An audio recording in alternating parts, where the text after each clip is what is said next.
May I request everyone to take a moment of silence as we start our webinar with an opening prayer. In the name of the Father, and of the Son, and of the Holy Spirit. Amen. Father in heaven, thank you for this day, for the gift of life, and for abundant blessings. We believe in your kindness from the bottom of our heart. Please be with us today as our guide and Savior in every second of our life. Lord, bless us with strength, joy, and peace. Please keep us and our family under your watchful eye throughout the day. Lord, please fill this day with happiness and answered prayers. Thank you for hearing our prayers. Through Christ our Lord. Amen.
May I inform all participants or viewers to be aware of the following reminders.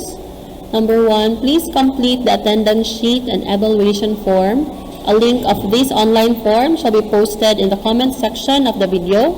Participants who have not completed the attendance sheet and the evaluation form will not receive e-certificates. E-certificates will be posted at the MS Teams account of the Guidance and Counseling Office. Please give us time to send it to you. For concerns with certificates, please email us at guidanceandcounseling2020@gmail.com. Good afternoon, everyone. My warmest greetings to our school president, headed by Dr. Delmar Kagatin, program chairs of the different programs, head of offices, teachers, staff, speakers, and especially to our dear TCCN students who are here with us on this online webinar. So February is the month of love, and our webinar this afternoon is about cyber love, talk about affection, dating, and relationships. This is a powerful information that promotes awareness about social relationships and their impact on the student's personal life, and also helps students to be informed of the different experiences that they will go through being in a relationship. This webinar is relevant to the students. It aims to provide knowledge in developing a successful and healthy relationship and provide details of the pros and cons of online dating, and also be aware of the love language of the relationships. May you have a learning and a part filled today. Happy Valentine's Day and have a good day ahead. Mrs. Karen Flood Capapas has taught specialization courses in BS Psychology and General Education courses at the College of Arts and Sciences at Holy Name University for 18 years. Aside from accomplishing her teaching task, she also supervised the internship program and community involvement of the BS Psychology students. This year, Ma'am Kay, as her students fondly call her, has taken on the new role as the University Coordinator for Gender and Development, or GAD, under the Office of the Guidance and Counseling Services. Ma'am Kay has earned her BS Psychology degree at Trinity University of Asia and has completed her academic requirements for MA in Clinical Psychology at the University of San Carlos. She continues to aspire to finish her MA degree both for her professional growth and to be able to serve the community. To be able to help the members of the community, especially those who are marginalized, has always been one of the advocacies of Ma'am Kay. In fact, she has in the past partnered with rehabilitative institutions like the Bohol District Jail, NGOs like BLDF, and the local government unit in Baclayon, in order to bring awareness about the importance of mental health and also to extend services to the residents of BDJ and the municipality of Baclayon. In 2019, she has co-founded Pagpakabuhi, a volunteer-run organization which aims to promote mental health and provide services such as counseling, assessment, and other interventions that are accessible to everyone. So, with that, may I introduce our speaker for today's webinar. A big round of applause.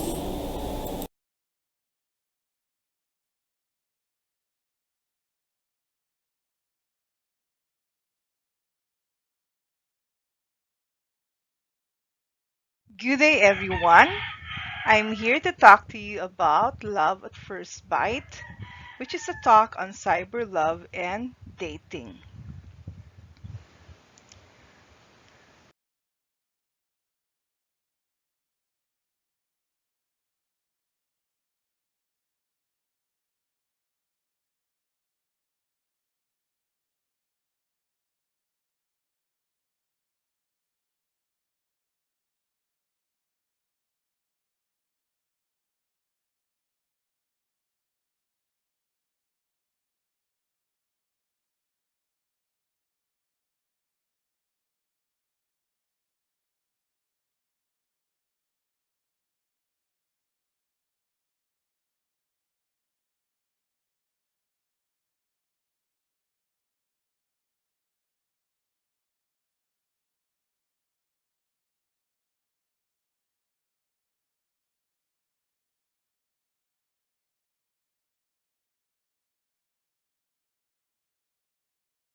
By the way, before anything else, let me welcome you to my presentation. So I'm Mrs. Karen Capapas, but my students normally call me Ma'am K or Miss K, so you can also call me Miss K or Ma'am K. And again, I'll be sharing to you my ideas, what I know, and what I have research on the topic of cyber love. So as I was searching for materials in the internet for this topic, I came across several creative materials. One is a poem, and then the other one is actually a music, okay, from a K-pop song that somehow also um, captures the experience, the emotions that people who have experienced cyber love. So I also want to share these materials. So we have Cyber Love from Tia Maria. So there you are in Cyber Love, a little surprise from above. Another angel just stopped by with a gift to take you on a high. A place to go with your laptop so you can talk to your heartthrob. It's good to be so very happy, even if it's just a make-believe chappy. If he ignites your poetic soul, go for it now. You're on a roll, and who knows if you will find in later days you're two of a kind. And let me now play just a sample of the music or the song Lover from Turbo. Hear this. Hear this.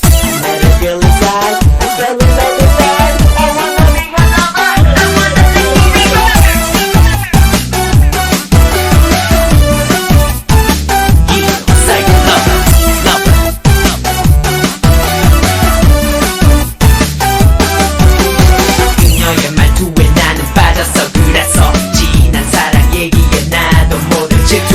아직 한 번도 만나지 못했지만 하지만 우리끼리 통하는 영인 사이버 월드.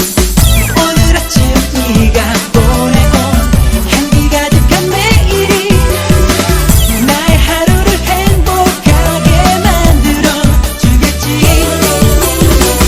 어떤 모습 어떤 눈빛일까 너무 보고 싶지만 그 시간 이대로가 그냥 좋은 거. 세상에서 일이 생겨도 또 마음이 서글 뻗칠 때도 너와의 얘기 속에 어느샌가 사라져. 왜 내 마음이 설레가 한 번도 만나지 않았는데 어떻게 내게 이런 느낌 느낄 수가 있을까. 널 사랑하는지 몰라. 세상에 지쳐있는 내 눈빛보다 가슴부터 차오르는 느낌 사랑이 아닐까.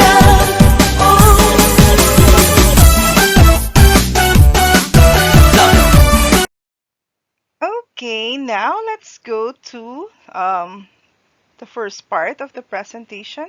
Again, this is the introduction. Let me just give to you a simple definition of what is cyber love. Okay, from the definitions that I have come across.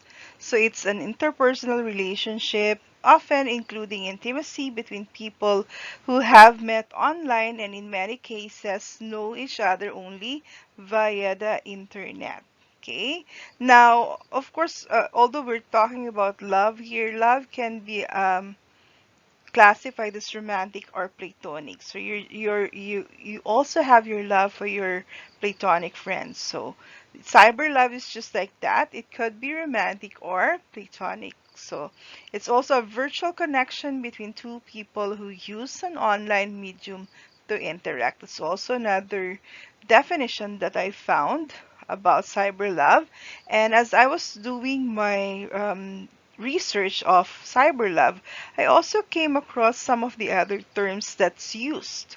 So we have e-dating, we have digital intimacy, we have cyber romance, online romance, we also have online relationship or computer mediated relationship. Forms or stages of cyber love. Okay, let's start with friendly chatting. This one is basically just trying to get to know more of the person, or even if you're interested in the other person's culture, lifestyle, and so on. This can happen between two individuals of the same sex or the opposite sex. Okay. Another one is online flirting. So basically, there is a hint of romance, but this may not be taken seriously, or the other person does not really mean it. Like here is, I'm including here one of the confession of someone who engages in online flirting. So according to this person, I'm addicted to flirting with girls online. It means nothing more to me than a daily pleasure. I can't even remember most of their names. I don't want to hurt any more of them. So that could be also one of the usual consequence if um, the other person would believe that the person is sincere. So that person would be hurt. Okay.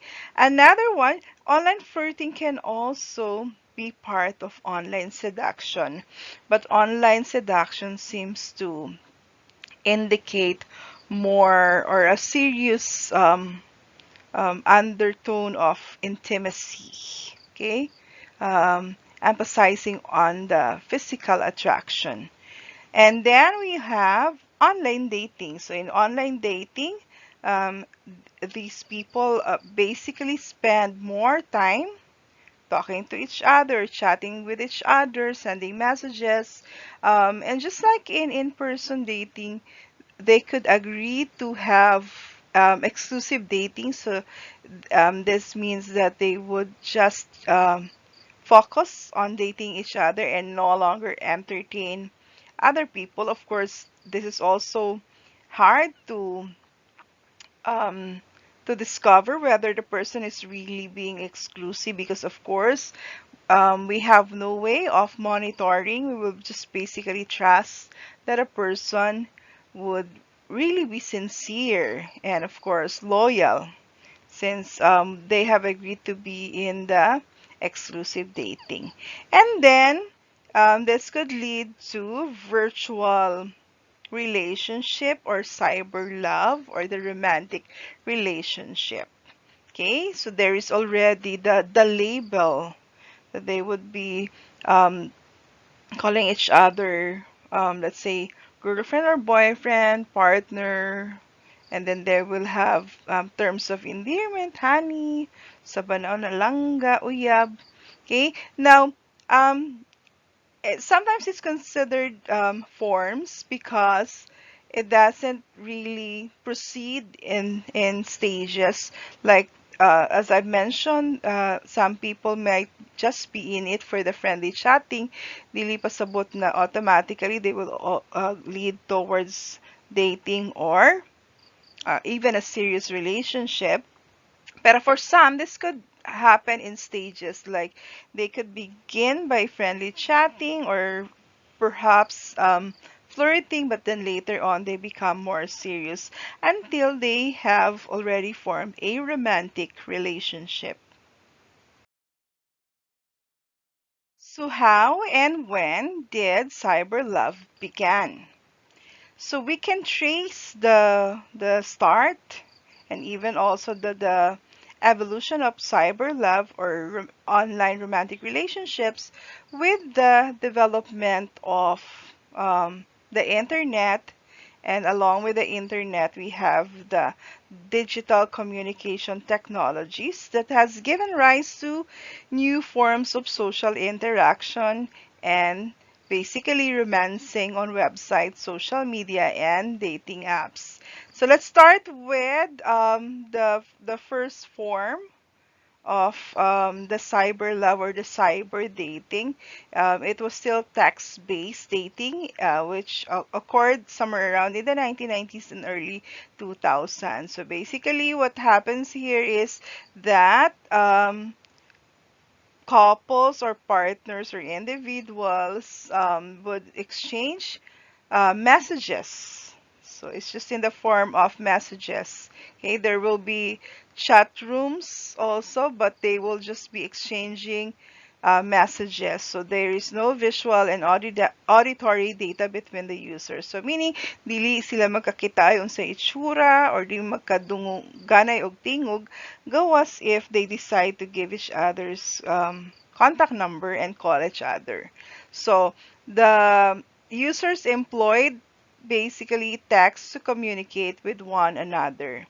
And with this gave rise to a phenomenon called digital intimacy and virtual relating, which was characterized by those experiencing it as a meeting of minds. Kay di man sila magkakitaan no? Di sila magkita in person. They would not know how the person looks like. They will not even hear the voices. Pero mag-abot ang ilahang mga huna-huna, ang ilahang na ay ma-develop na emotion. So, if they have the same interest, the same thought or ideas, mag-abot. So, they call it the meeting of minds. So, and people started reporting cases where they fell in love no, in the first chat pa lang na fell in love na ano sila gibati. Okay? Where they met someone online and the meeting of minds happened so quickly that the users related to one another in unexpected intimate levels. So bago pa lang, posible na daw na ay mga ni-report na in love na sila. So sa may gamit or importante ani na, and of course it appealed to those who are not confident with how they look, yung physicality, or those who doesn't want to be judged because based on their physical attribute, because again dili man makitaan kung unsay itsura. Ang importante, in fact, yung mga best daters are those who are skillful in writing. Okay?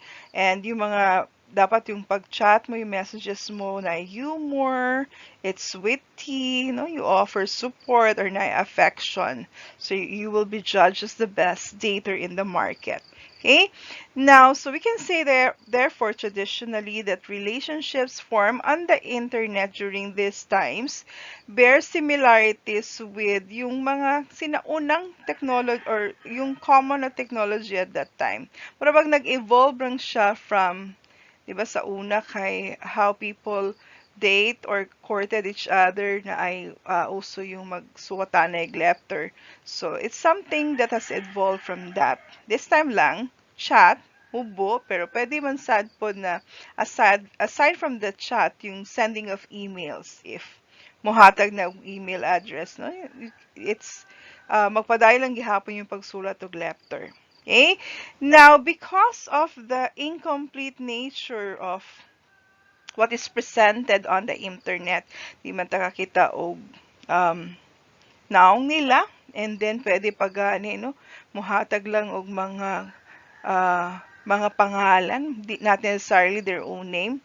O gani mo matter gyud ang name, kung catchy ba, maka-attract ba kag mga laing tao, or it's something interesting.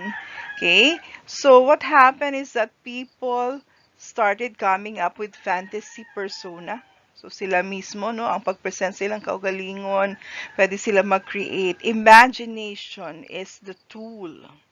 And also, aside from creating your own persona based on fantasy, it also activates your imagination in such a way na para imagine pong ka kung unsa iyang itsura, kung unsa iyaha mga attributes. Okay? So, importante man sad po sa offline relationship yung imagination, pero sa internet romance, imagination took a high priority. So, gikan sa purely sending of text-based messages, naana po yung mga developments sa technology and na-develop na po ang internet via the World Wide Web and yung gitawag nilang Web version 2.0. So, naanay capability to communicate yung mga netizens using visual and auditory media. Okay, and then also the rise of the social networking services. Nagsugod na, so nalahi na pod ang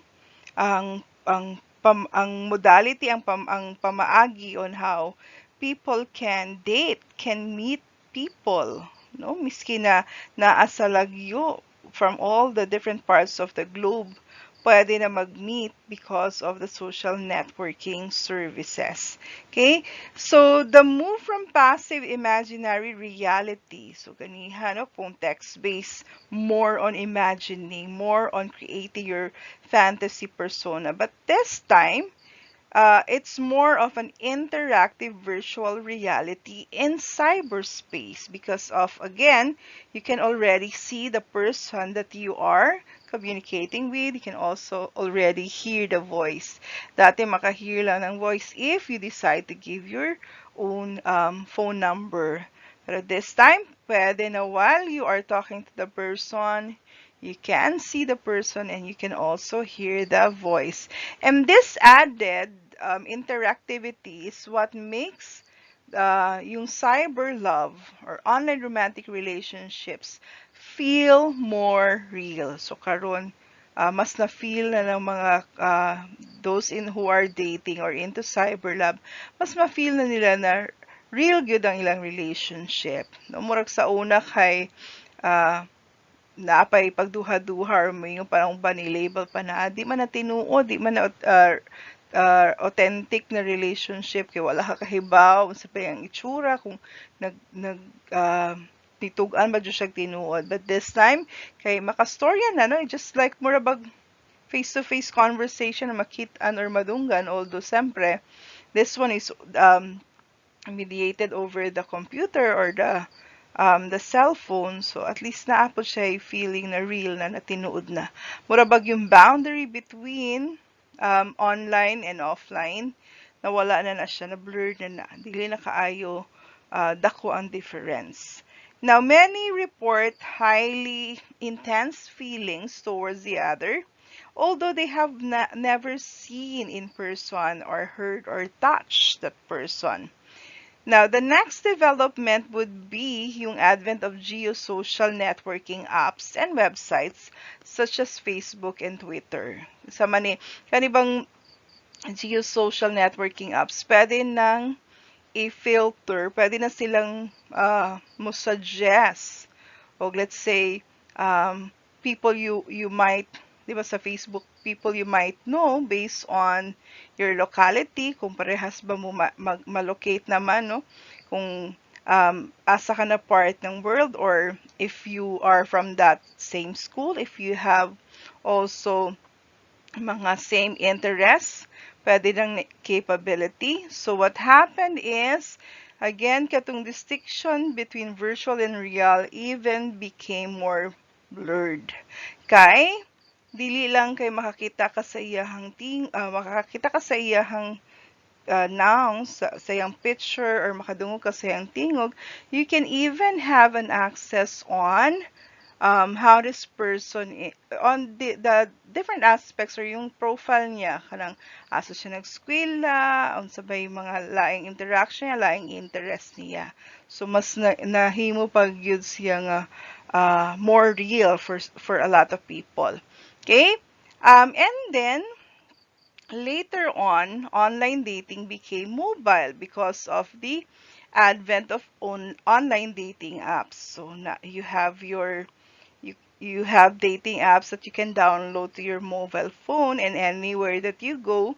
And kinisad ng mga dating apps, they also have geosocial tagging na in fact, you can even search if you're in that locality, no? Yung as far as I know, yung Tinder, you can locate kung naa ka saan nga lugar, kung kinsa po yung mga laing Tinder users na available. And then you can start initiating communication or contact, or pwede ba makita face-to-face. And of course, this was also made possible because of the invention of higher bandwidth internet connection. So we can say, and this is what researchers now are saying, na it seems na yung postmodern love, yung atong gitawag na cyber love, is distributed over different media. So dili lang sa una, no, na kung mayong manguyab ang usa ka tawo no nagsugod man jud na kinahanglan face to face. Murag dili pod sa una ethical na manguyab over the phone, but then later on over the phone, and then pag nauso na ang internet through chatting and so on. But this time around, dili lang siya um, dili lang siya available sa usa ka pamaagi sa usa ka medium, but distributed over different media like the telephone, you have the mga dating apps, you have WhatsApp, you have Facebook, you can also use email, Instagram, and so on. Okay, so social networking applications and websites, in fact, become more and more integrated into the digital dating. So yung mga, in fact, makita natin yung mga profiles sa mga dating apps would also include yung mga information about work or education, and then pwede sad na ang gamito nimo na picture is yung picture nimo sa Instagram. Okay? That also happens on the other platform na yung ibang accounts nato pwede natong i-link with that particular na social networking site. Okay? So in other words, with the invention of modern technology that has improved how we can communicate with people, we can interact with people, not just those living nearby or near us, no, even interact. The invention in technology globalized our communication, our interaction with other people. We can already communicate to other people in all parts of the globe in real time, no? Dali dayon. So diha nagsugod sad ang ability nato to, or yung desire, yung behavior ng mga tao to also date other people, no, through the use of course computer, and then later on other gadgets or cell phones. Okay. And of course, what we have seen in some sort of history that I presented is it gets to be upgraded or modernized. Yung experience also gets to become better because of the development in technology and also in the internet.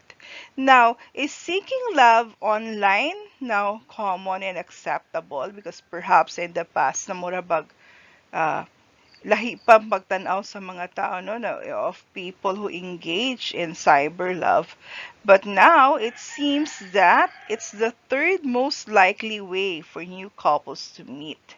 So, siguro yung in-person would be the first way for new couples to meet. Pero third daw, the most likely way for new couples to meet is via the online platform. No? So yung CyberLove. And for those couples who met online, so about half of them, they met through online dating. So yung mga dating apps ba ni siya, or yung mga social networking, so that's how they met. And about a fifth also met, or about a fifth meet through social networking sites. So half meet through online dating, about a fifth through social networking sites. Example, no, yung Facebook, Twitter, Instagram, Pinterest, mao man yung mga social networking sites. And then a quarter or 25% through online communities. So are you also a member of online communities? Yung mga di ba, we join groups where they have something in common, or they have the same interests as us, or yung uban mingo na mga taga-anda, taga-antikera, so they will have their own groups. So it's also one way of seeking love online, or that's how couples meet through kini nga mga modality. So if it's becoming more common and acceptable for couples to start the relationship, to even meet each other online, it brings us now to the question on what motivates people to find romance online. And the first reason or factor would be similarity. So we have the same interests, the same background. So that's why people um, tend to go online and looking for a partner, no, in search of someone who has the same interests, same values, same perspective. Okay. The second reason would be it is a more discreet option. Like if you don't want to be known, or if you don't want it to be broadcasted that you are looking or you're searching for a partner, so pwedeng sa online, no, mas discreet siya, mas dili murabag dili mahibaw-an sa tanan kung di ka ganahan ipahibaw nga oy nangita di ni siya og partner. Okay? The third one is it's an efficient and convenient method of meeting people. No, if you want to meet people, siyempre kung in person, you have to spend resources. You have to go to the person. Kung tagalagyo, sumugasto ka, and then paisa-isa lang or if you do group dating, so yun ana. Pero when you go online, so mas efficient, convenient para nimo because you're just there in your room. No, you don't have to spend a lot kay kung dating mo spend man gyud ta ana for the venue, the food, and whatever, kung atong suoto nato. So, kung online, miski lang siguro, no, medyo ipalami-lami lang ang upper nato na sinina, but then, pwede mag-shorts naman po ta, or very relaxed lang ang ato ang clothing. Okay? For some, they tend to be influenced by trend. So, trendiness. So, kay uso man, akong kaila, they found their partners online, ano sila yung mga uyab online, so they might also go into this kind of thing because of that. Now, some people are actually shy to approach others in person. So, kung in person, manggiuwawon, maulaw mo storya guna. So, pero again, no, kung chat, pwede ba mag-chat or mag-send o mga messages, no, kana ganing sa di na gani ka kinahanglan mag-effort on writing a very witty or a very interesting message. You can just use mga emojis, mga emoticon, or yung mga may mga messages na naapay mga GIF or mga videos that you can actually use. So this removes barriers to dating when people do online romance or finding romance online. It's also an unbiased way to meet. Like, as I mentioned earlier, if you're not confident with how you look like in your physicality, you can start with, um, you can begin with online dating na dili dili ka ma-judge based on your physicality. Of course, except yung mga dating app, like you have to put your profile picture miski sa Facebook, and normally we want to make a good self presentation. So yung mahitabo gud na yung atong i-edit ang picture yung pinakalami ang atong i-post, or napay uban na dili ilahang kaugalingon picture yung nanguha ra sila og mga picture. Okay? So, naapoy mga risks of that. Now, naapoy gitawag na online disinhibition effect na it's easier for people, for even couples, to talk more freely, more intimately with their partners if it's done online rather than kung person to person. Namisigani, usahay ka ng, amo to say difference, ano na, if you have to call, you have to hear their voice, and then perhaps siguro kay madunggani mo ang reaction sa voice. Over than you just send the message. So may uba na mas courageous, mas maka-free sila ng storya if that is the case. Okay? And there is also opportunity for exploration. Like, pwedeng murabag, they're still just experimenting, no? Na without prior to committing or prior to meeting the person, um, actually meeting the person, if there's an opportunity for that. So your reason for going on online dating is para maka-explore. For some, they say na um, this is a good way of parang getting to know each other more before the actual physical intimacy, or before really attaching to the person. Okay, more on getting to know pa man sa mga chats, sa mga calls, and so on. Hiwa pa man sila mag-meet in person. Now let's talk about the issues. Naamang ganing issues no when we are in a relationship with someone that we get to see, that we get to meet in person. Much more naapoy issues when we're just basically meeting each other virtually or online. So the first would be, I think this is pinaka-common sa na issue and pinaka-common na ika-worry sa mga tao is sincerity and deception. How sincere is a person sa iyahang intention? Like, basig nag-flirt-flirt lang for one, ang usa nila is really serious, no? Iha yung gi-interpret ni kilig-kilig unya ang usa kay flirting with so many people nya wala ra di ay tuniya. And of course, there is also deception, like they could be presenting information, miski yung identity na dili mo tinuod. And in fact, na ay mga shows no, sa America, they have what they call catfishing.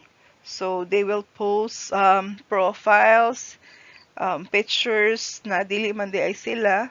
And then they will make the other person fall in love with that imagined person, kay dili man to tinuod. Then later on, masakitan. Napay uban nga scam for money. Okay? So deception is actually widespread online, and a lot of daters lie about some aspects of themselves, kung dili gani yung identity mismo. So the question there is, who to trust and when to trust. Okay, so mag-uol naman ta na kasaligan ba ni siya.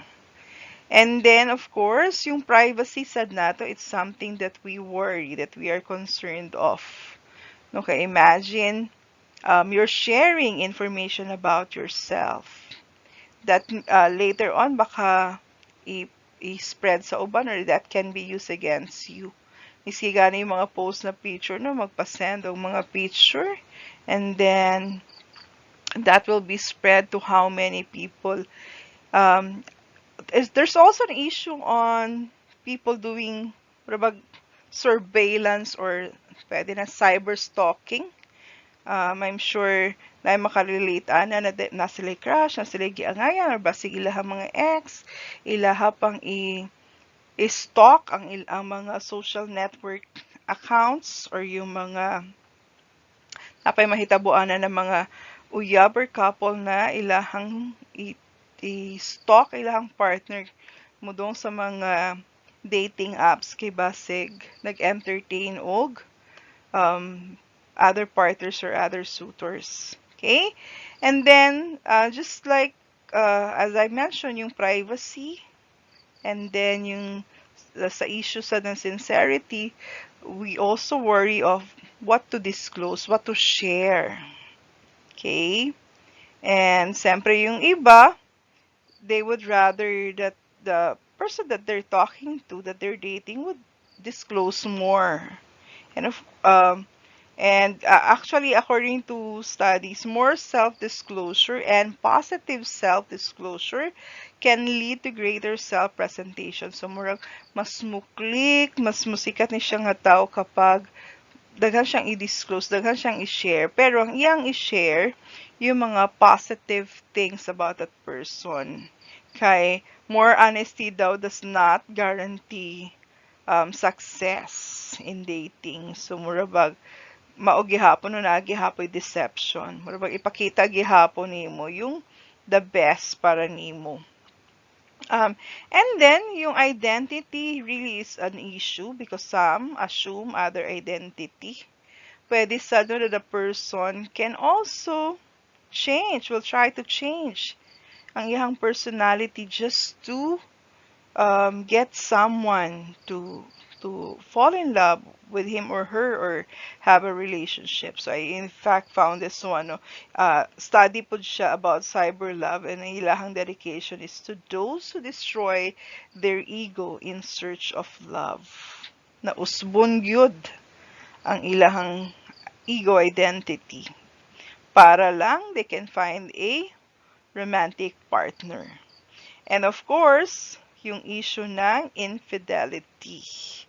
Marabag mas complicated, no? Mas mo engage in plurality, plural intimate partners. Because, it's easier for us, like if we're chatting, we're texting, we're sending message to a person, easy for us when we use the computer or the cell phone to open several na mga windows or tabs. Unlike in person, siyempre, although mahitabo man sad na siya in person na ay mga other partners, pero dili mas kadaghan no ka-plural kung sa online. So naiuban daw na they can be chatting with how many other people. So that is really an issue on infidelity. Okay? So napo ko nakita study the plurality of online intimate partners and its impact on exclusivity of cyber love. Posible ba daw na exclusive partner, exclusive dating uh, when it is done virtually on the internet.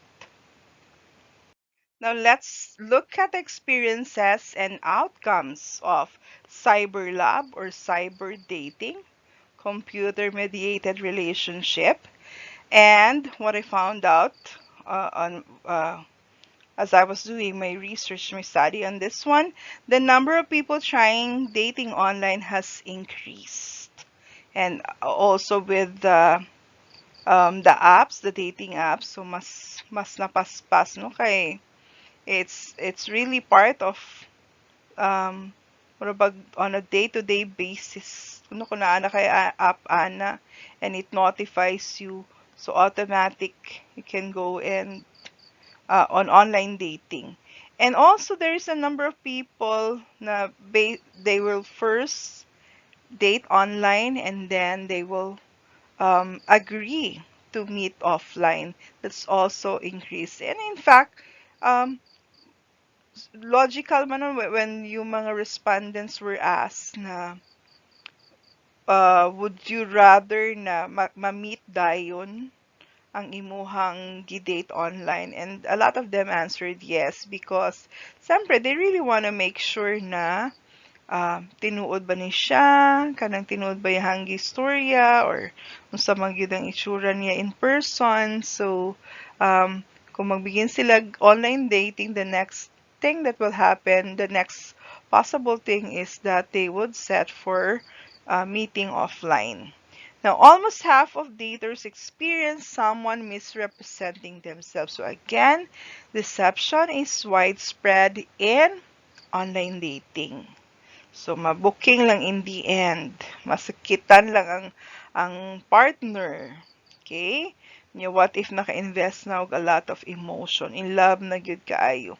And over a quarter, primarily women felt harassed or uncomfortable. So this is actually a warning ni especially sa mga female to be careful, no? That there is a tendency for you to experience being harassed or maka-feel kag discomfort.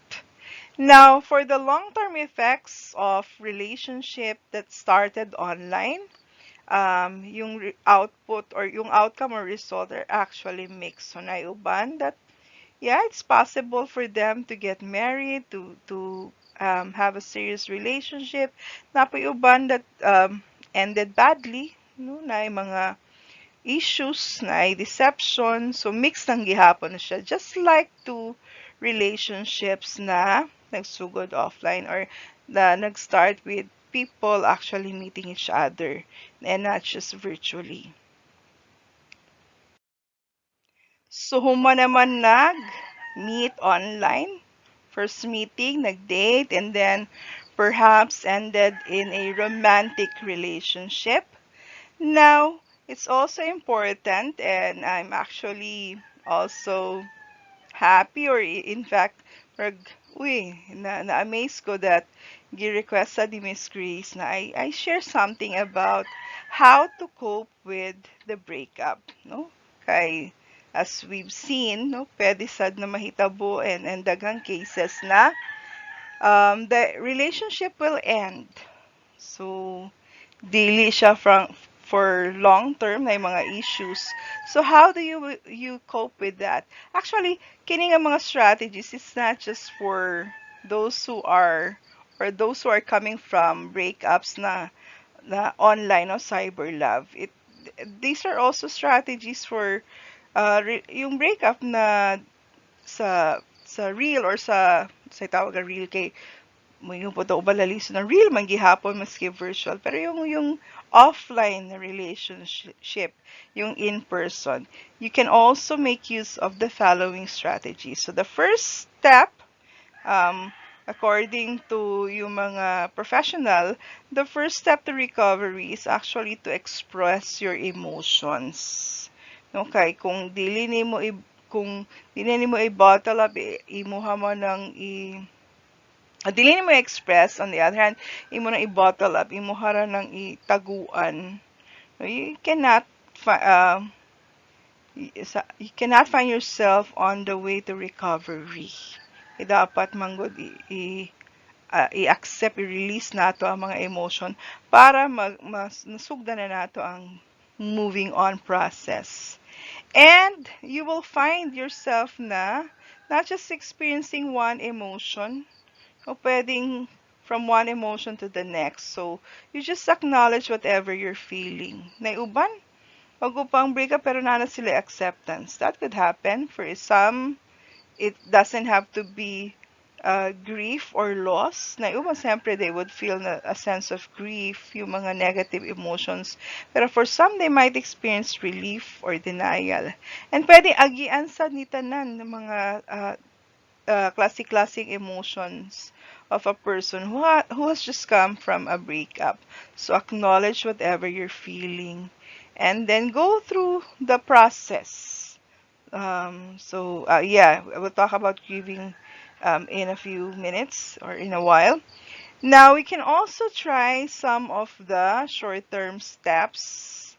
And the goal is to ensure that your emotional, mental, and physical safety is there, that you are protected immediately following a breakup. So, you might find yourself lost. Kinsa ba ko, no? Kung wala na yung partner, na anad na ko na naa siya, na we do these things, na ganahan ko ani nga band because na-influensyahan ko niya sa iyahang taste of music. So, the first thing to do is to find yourself again. So, explore, find your new interests or find new hobbies to do.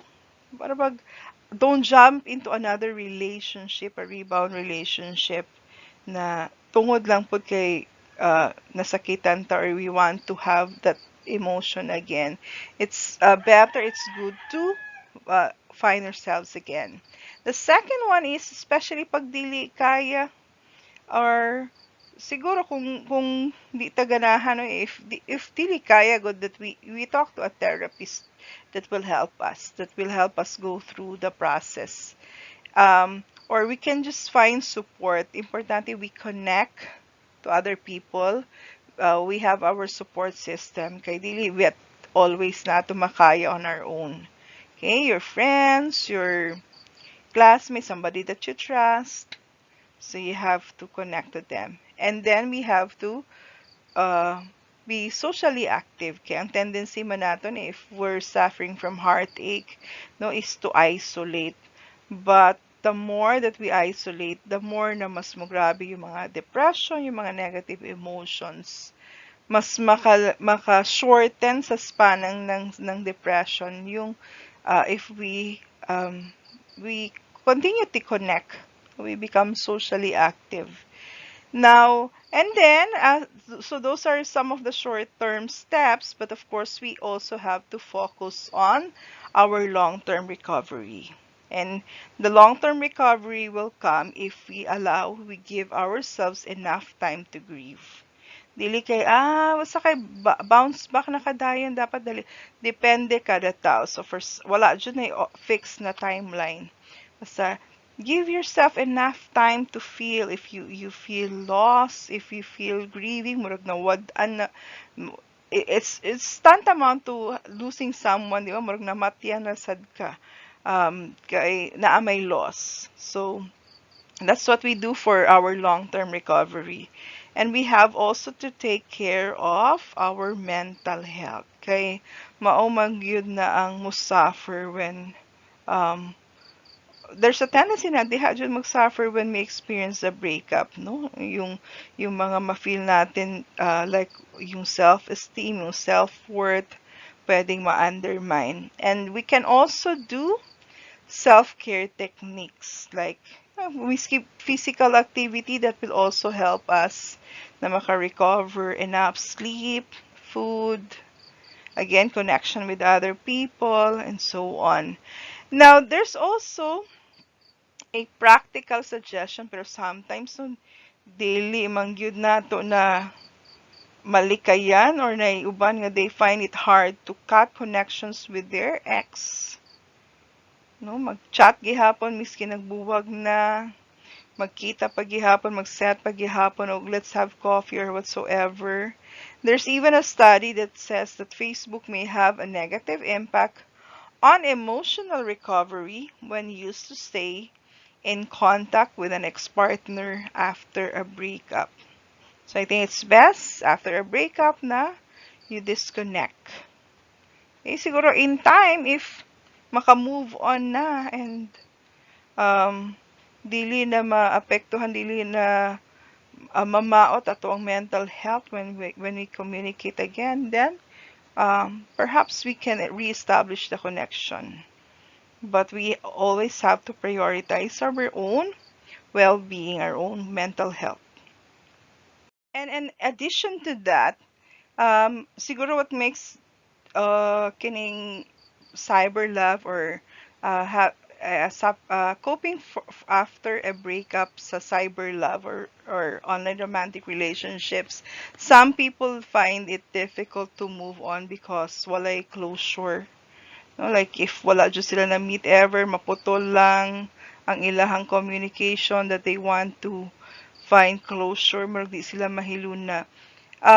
Let's think about it like this. No, it's siguro it's a blessing if we can do find closure, but if we don't, no, lucky na lang yun na if we're involved in cyber love and the relationship ends that we will have closure.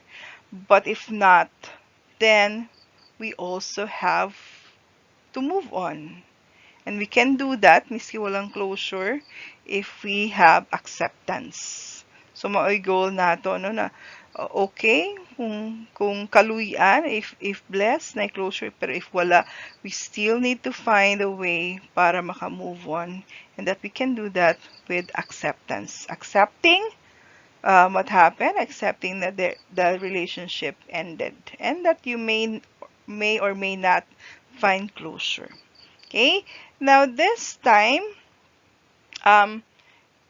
I also want to share how do we deal with the perhaps trauma, the experience of trauma coming from the people around us, from society, no? Inanta nga, maulagin na, you engage in that relationship, arninga na kanako, na pwede ka masakitan, or even yung stigma coming from society, from our culture na naapa manggoy mga tao, naapay parts sa atong culture na dili mo approve sa cyber love. So how do we cope with that? With the stigma and the trauma. Okay? So of course, first and foremost, especially if you're parang na feeling mo that you're already being bullied or naanay threat because of your experience, because of that you engage in cyber love, then I want you to consider seeking help and protection. So kung mabulit ta, either cyberbullied ba po or in person, that we need to seek yung help from law enforcement, if we need legal assistance, and then also yung mga different psychosocial services na available. The next is that we have to manage the stigma at our own individual level. And we can do this by pwede avoid nato yung mga tao na who make us feel stigmatized. No? So, nga nganong mang i-avoid man i-withdraw, because you have to first and foremost prioritize your well-being. You have to protect yourself. So kung kahibaw ka kanina mga tao, they are into making you feel stigmatized, then i-avoid na lang, likaya na lang. And also we can siguro na, although individual level, but later on this can actually bring about change in the culture, in the society.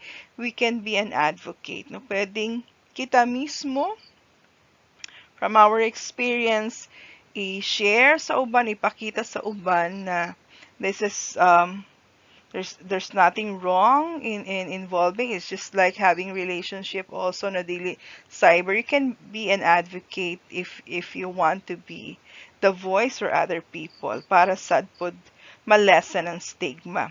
Okay? Now, and also, how to manage the stigma at our own individual level, we have to protect our psychological well-being. So we can do this, like we can join support groups. So, di ba, I think na ay mga communities, na ay mga online communities, and also support groups for people na who are into cyber love or who are in romantic relationship that started off through online dating. So you can do that. You can also practice mindfulness. No, mindfulness is actually it's similar to meditation, pero kasi yung meditation is more associated with a particular religion. Murabag naiuban mahadok na it's basig nag-practice ka ani mo shift na ko aning laing religion is a religious practice. So yung mga psychologists, what they promote is mindfulness. It's a way of focusing more on our experiences, our thoughts and emotions, and it teaches us not to avoid or try to escape from our thoughts and emotions, but rather to focus on them, and then focusing on the positive emotions and the positive aspects. So that's all for my presentation. Thank you so much for you listening and watching the video. I hope that I was able to impart to you something important and something that you will be able to use later on. If you have further questions, you can course through your questions via Miss Grace de Rosahinto of your guidance counseling office, and also your God focal person. Thanks! Again, I would like to remind everyone to please complete the attendance and evaluation form posted in the comment section of this video. Participants who have not completed the attendance and evaluation form will not receive e-certificates. We will only open the forms until 8 a.m. tomorrow, February 15, 2023. E-certificates will be posted at the MS Teams account of the Guidance and Counseling Office. Please give us time to send it to you. So for concerns with certificates, please email us at guidanceandcounseling2020@gmail.com. Good day, TCCians. Before we end our webinar today, may I greet everyone Happy Valentine's Day. Today is a very special day not only for lovers, crushes, but our family and friends as well. Today, we spread all forms of love. I know we have all different definitions of love. Over the years, ways of finding and expressing our love towards our relationship has evolved with traditional to digital. We use the internet to communicate with friends and make new friends. Such a phenomenon is so common today. Cyber love or digital love in today's era is very common. To the different platforms, technologies, and applications, we find love in a very unusual but creative way. There has been a heated debate over how reliable cyber love is and how risky we put all our focus on the cyber love. I'm sure that the topic today is very relatable to the young generations, not just the young one but to all. So today, let me thank you to everyone who has joined us in our talk on discovering cyber love, talk about affection, dating, and relationships. And thank you everyone for making this webinar possible. May you have a meaningful and wonderful day ahead.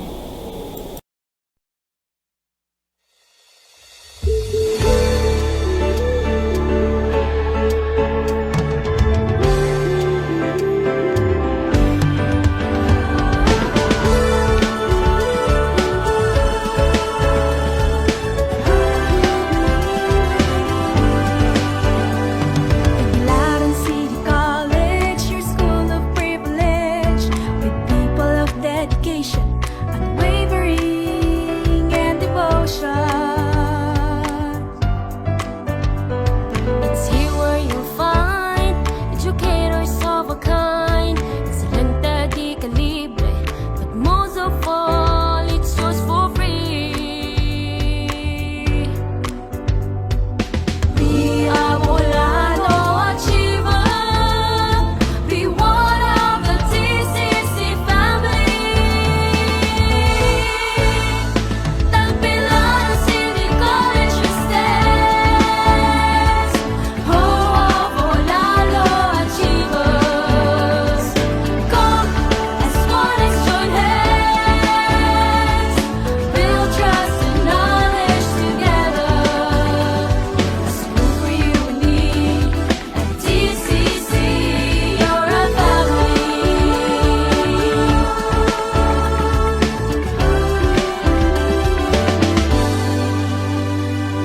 Let's find love while we learn things. Let's find peace with the light it brings. Let us hold on to our dreams. Success is inevitable.